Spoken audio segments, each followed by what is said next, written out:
Voilà, salut à toi, moi c'est Luce depuis le Japon. Bienvenue dans cette nouvelle capsule de Commandant R. Aujourd'hui, je me propose de te démystifier la loi normale et la probabilité lorsque ta variable suit une loi normale centrée réduite. Si tu es prêt, attrape ton clavier et rentrons dans le studio. Alors pour commencer, on va regarder un peu ce que R nous propose.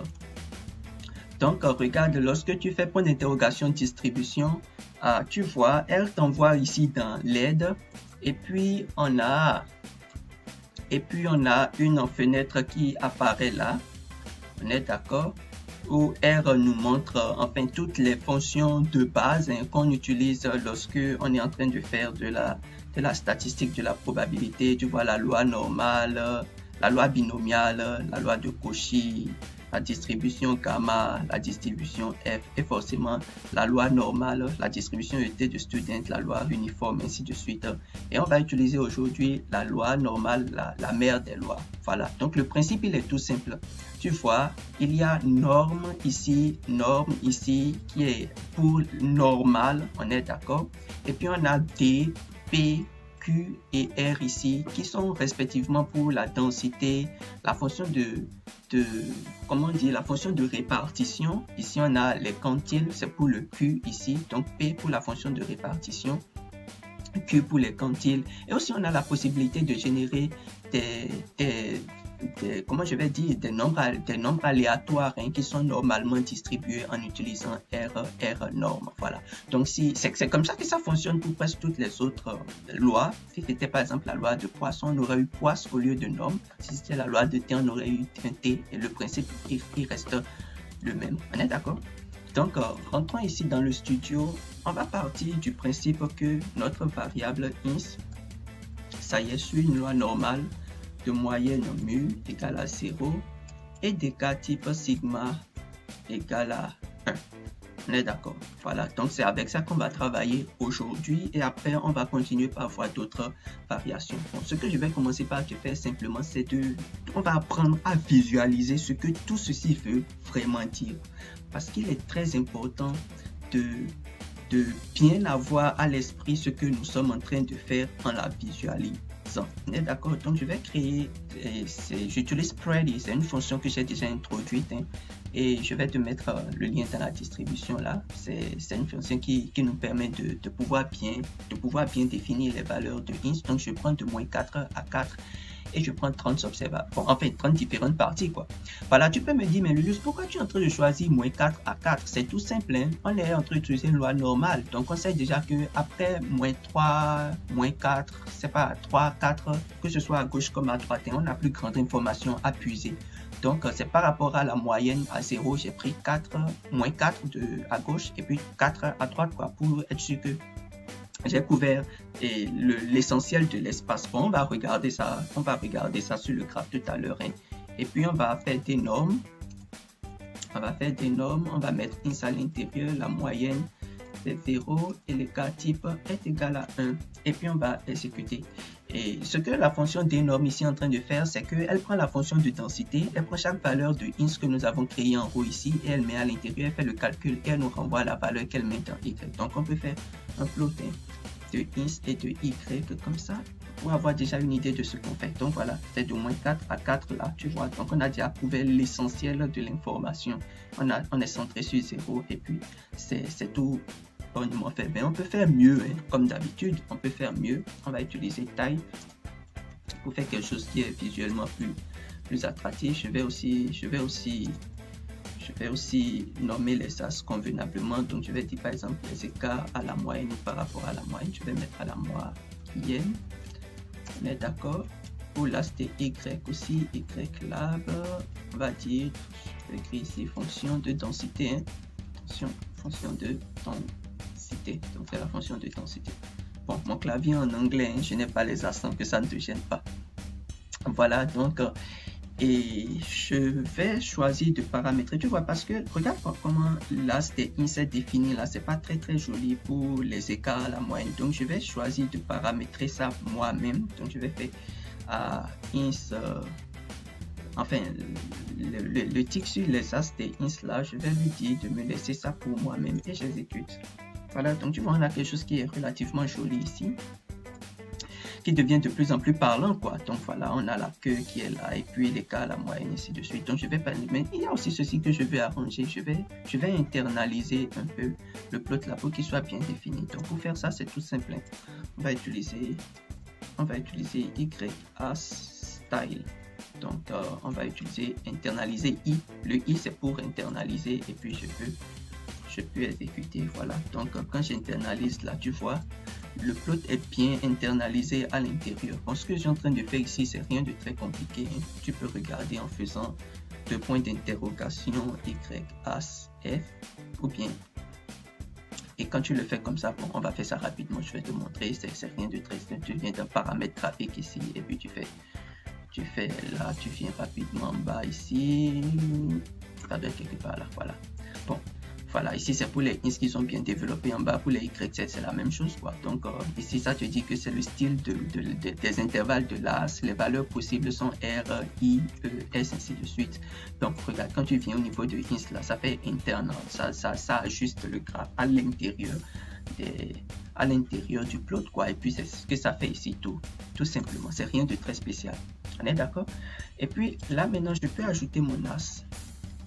Donc je vais utiliser le côté, le side c'est 1, je fais add -3, 3. Bon, je vais aussi mettre le label à -3, 3. Tu vas voir tout à l'heure pourquoi je suis en train de prendre -3, 3, parce que déjà à 4 ce ne serait plus très joli, hein.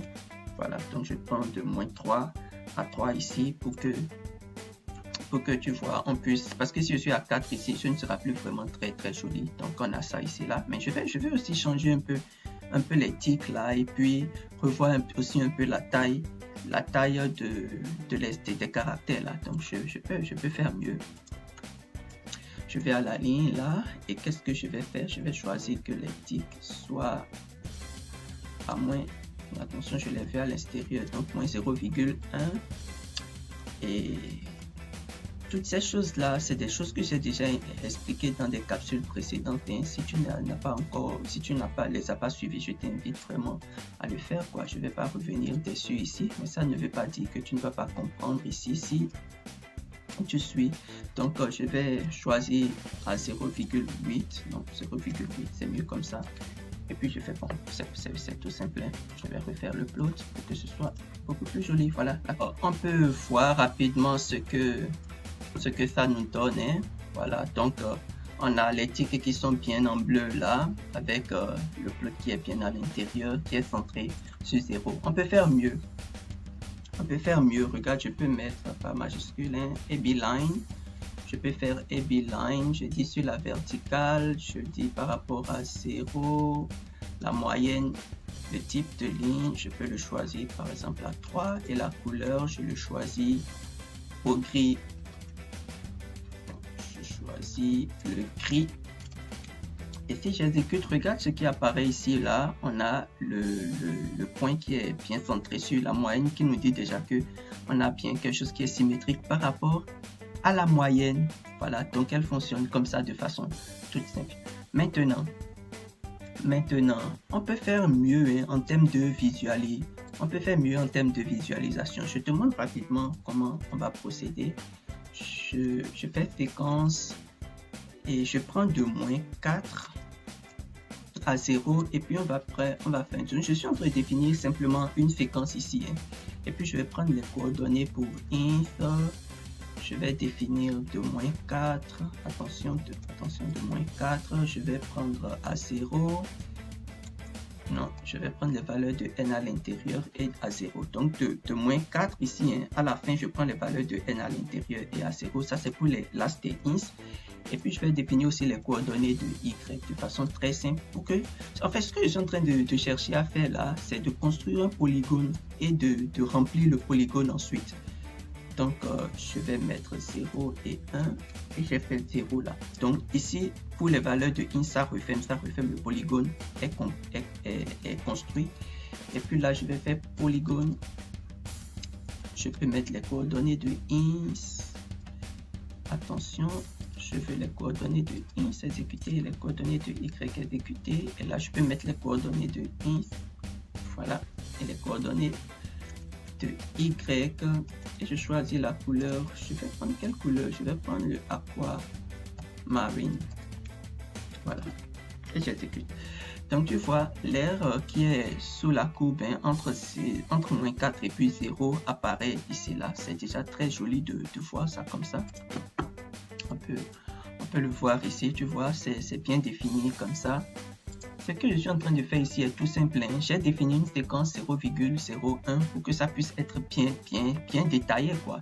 Et puis, j'ai pris sur l'as des ins de moins 4 à 0 avec les valeurs donc de moins 4 à 0 avec les différentes valeurs enfin, l'as des ins peut prendre, quoi. Et puis, maintenant là, pour les coordonnées de Y, j'ai pris 0 et 0 forcément pour qu'on puisse revenir à 0. Ça y est, et à l'intérieur j'ai dit de me prendre pour chaque valeur, pour les n là, pour chaque valeur de me calculer aussi et la fonction de densité. Donc à la fin, ce qu'il a fait, c'est qu'il a construit ce polygone là et puis il a rempli ça avec la couleur verte. Bon, enfin c'est ce qui se passe tout simplement derrière, hein. On est d'accord? C'est rien de très compliqué, rien de très compliqué. Et puis tu fais aussi séquence. On va prendre de 0 à 4, on va prendre 0,01 pour que ce soit bien détaillé. Je vais prendre coordonnées et de ins si tu veux. Donc je vais prendre de 0 maintenant, hein. Je vais prendre la valeur de n et je vais à 4. J'exécute, je peux prendre aussi les coordonnées de y, je fais la même chose, hein. Attention, je fais c. Je vais prendre 0 pour que ça puisse se refermer. Je vais prendre des normes. Voilà, je mets la valeur de n. Bon, je sais que c'est 0,1, hein, je ne reviens plus sur ça. Et puis je fais 0 pour que ça puisse se refermer. Le polygone se crée. Et maintenant, je peux faire le polygone. Je peux utiliser polygone. Et qu'est-ce que je fais? Je fais coordonnées de ins, coordonnées de y. Et je choisis la couleur. Bon, je vais utiliser le light pink.